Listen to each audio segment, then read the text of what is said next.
छात्र एवं छात्राएं कैसे हैं। आशा करते हैं कि आप लोग स्वस्थ होंगे। मन से आप लोगों का पढ़ाई चलता होगा। आज हम लोग Krishna board classes YouTube channel पर हिंदी गोधूली भाग 2 का तीसरा पाठ लेकर के आए हुए हैं। आज हम लोग तीसरा पाठ जो हिंदी का है, भारत से हम क्या सीखें, इसका संपूर्ण अर्थ के साथ व्याख्या को जानेंगे, जो बिहार बोर्ड परीक्षा 2027 के दृष्टिकोण से बहुत ही महत्वपूर्ण है। तो आइए इस क्लास को शुरू होने से पहले जो अभी तक आप लोग क्लास को, इस चैनल को, Krishna board classes YouTube channel को जो आप लोग सब्सक्राइब नहीं किए हैं वह निश्चित रूपेण से सब्सक्राइब कर लीजिए। उसके बाद क्लास को अधिक से अधिक शेयर कीजिए, लाइक कीजिए। आइए ये हम भारत से क्या सीखें, भारत से हम क्या सीखें, इसके बारे में हम जानते हैं, इसका अर्थ को समझते हैं। इसके सर्वप्रथम हम लेखक के बारे में समझेंगे। भारत से हम क्या सीखें, इसका लेखक का नाम परिचय जानेंगे। जो लेखक परिचय के बारे में समझेंगे। जो इस शीर्षक क्या है, भारत से हम क्या सीखें। इसके लेखक का नाम मैक्स मूलर है। इनका जन्म 6 दिसंबर 1823 ईस्वी को आधुनिक जर्मन के डेसाउ नामक नगर में हुआ था। इनके पिता का नाम विलहेल्म मूलर था। इनका निधन मृत्यु जो है वह 28 अक्टूबर 1900 ईस्वी को हुआ था। बचपन से ही संगीत, ग्रीक, लैटिन भाषा में निपुण हो गए थे।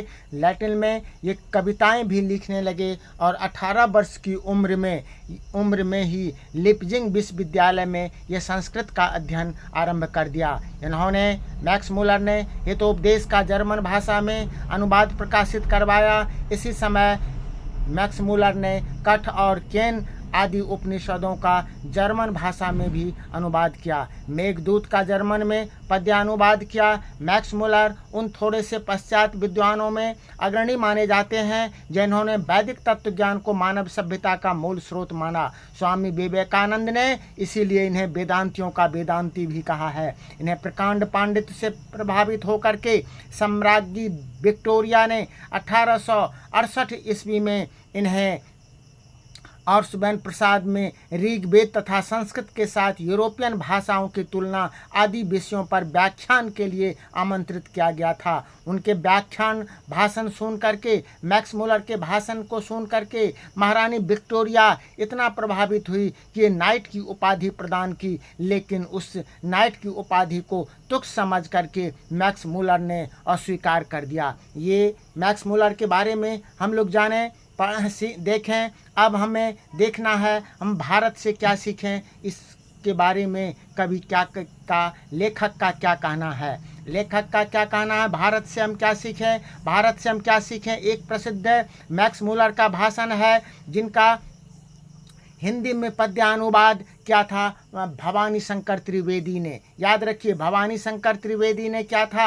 ये जिसके लेखक, ये भारत से हम क्या सीखें, इसके लेखक मैक्स मूलर है। इस पाठ में लेखक ने भारत की महान संस्कृति, आध्यात्मिक परंपरा, ज्ञान विज्ञान तथा मानव के प्रति उसके योगदानों का वर्णन किया है। यह पाठ भारत से हम क्या सीखें बताता है कि भारत केवल एक देश नहीं बल्कि विश्व को दिशा देने वाली एक महान सभ्यता है। लेखक के अनुसार भारत ने प्राचीन काल से ही संसार को धर्म, दर्शन, साहित्य और नैतिक मूल्यों की अमूल्य धरोहर दी है। वेद, उपनिषद, रामायण, महाभारत तथा अन्य ग्रंथ मानव जीवन के उच्च आदर्शों का संदेश देते हैं। भारत की संस्कृति सहिष्णुता, प्रेम, करुणा और विश्व बंधुत्व पर आधारित है।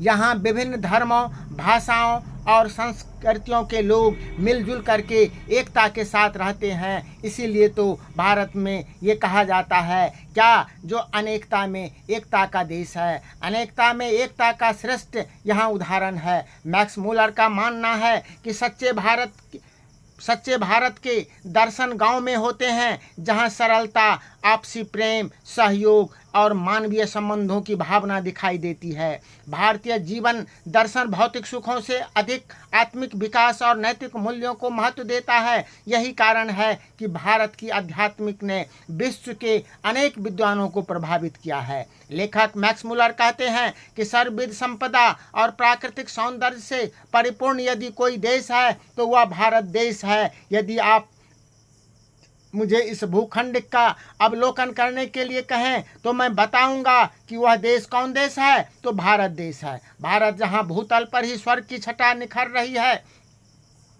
यदि यह जानना चाहें कि मानव मस्तिष्क की उत्कृष्ट उपलब्धियों का सर्वप्रथम साक्षात्कार किस देश में किया और किसने जीवन की सबसे बड़ी समस्याओं पर विचार कर उनमें से कईयों के ऐसे समाधान ढूंढ निकाले हैं कि प्लेटो का और कांट जैसे दार्शनिक का अध्ययन करने वाले यूरोपियन लोगों के लिए भी वे मनन के योग्य हैं, तो लेखक मानते हैं कि ये सभी कहाँ हुआ है, किस देश में, तो भारत देश में ही हुआ है। यदि यूनानी, रोमन और सेमेटिक जाति के यहूदियों की विचारधारा ही सदा अवगाहन करने वाले हम यूरोपियों को ऐसा कौन सा साहित्य पढ़ना चाहिए जिससे कि हमारे जीवन का अंतरम परिपूर्ण, अधिक सर्वांगीण, अधिक विश्वव्यापी, यूँ कहे संपूर्णता मानवीय बन जाए और यह जीवन ही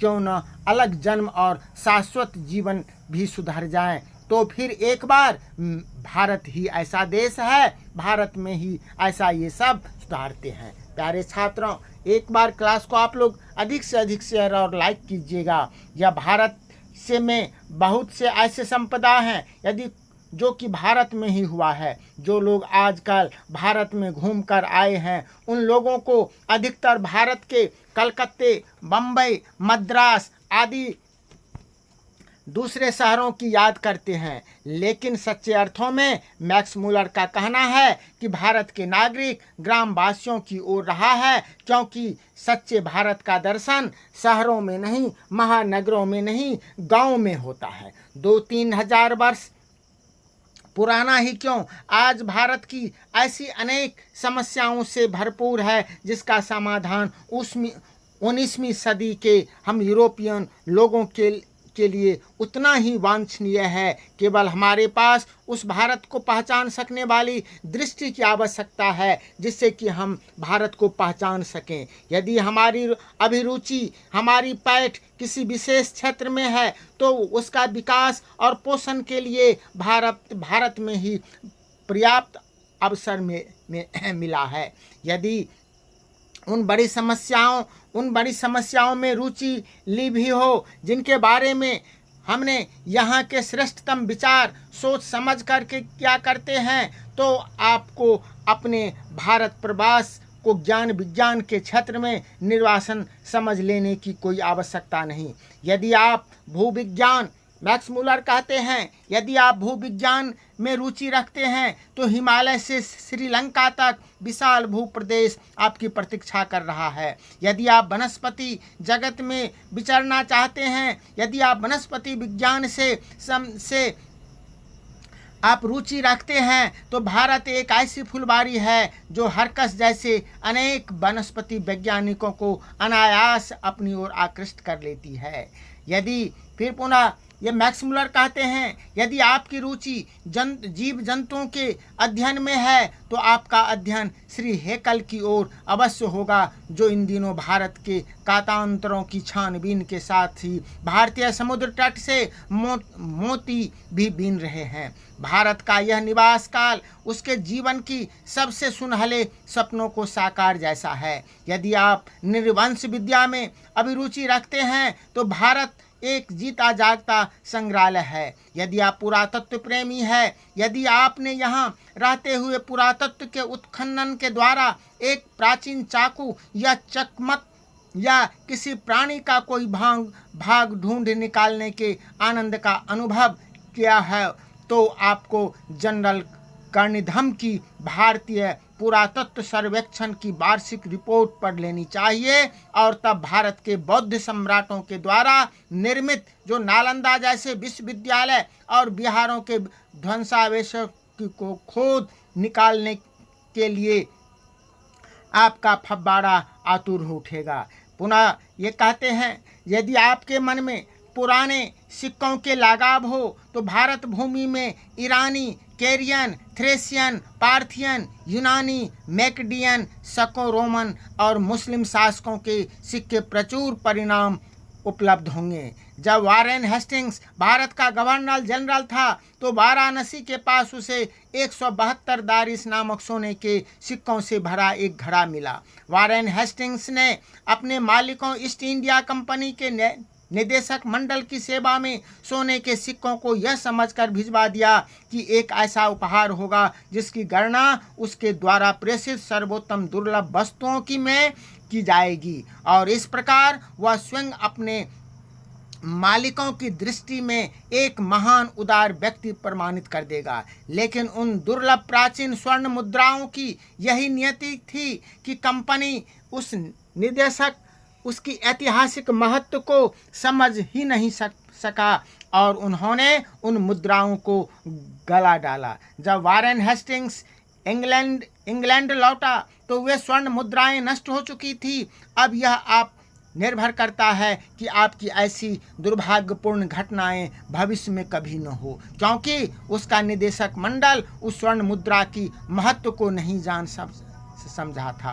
दैवत विज्ञान पर भारत के प्राचीन वैदिक दैवत विज्ञान के कारण जो नया प्रकाश पड़ा, उसके फलस्वरूप संपूर्ण दैवत विज्ञान को एक नया स्वरूप प्राप्त हो गया।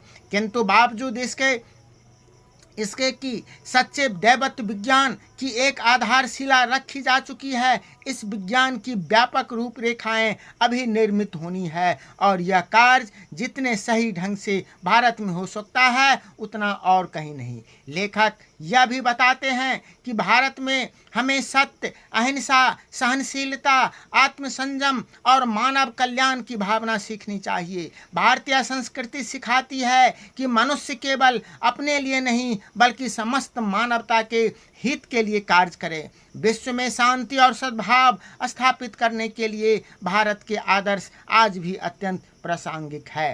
अंततः हम यह निष्कर्ष देखते हैं कि भारत से हम क्या सीखें। इस पाठ से, इस भाषण से हम ये निष्कर्ष निकालते हैं, इस पाठ का मुख्य संदेश यह है कि भारत की आध्यात्मिक नैतिकता, सहिष्णुता, मानवता और विश्व बंधुत्व की भावना पूरे विश्व के लिए प्रेरणा स्रोत है। हमें भारतीय संस्कृति के इन महान आदर्शों को अपनाकर अपने जीवन को श्रेष्ठ बनाना चाहिए।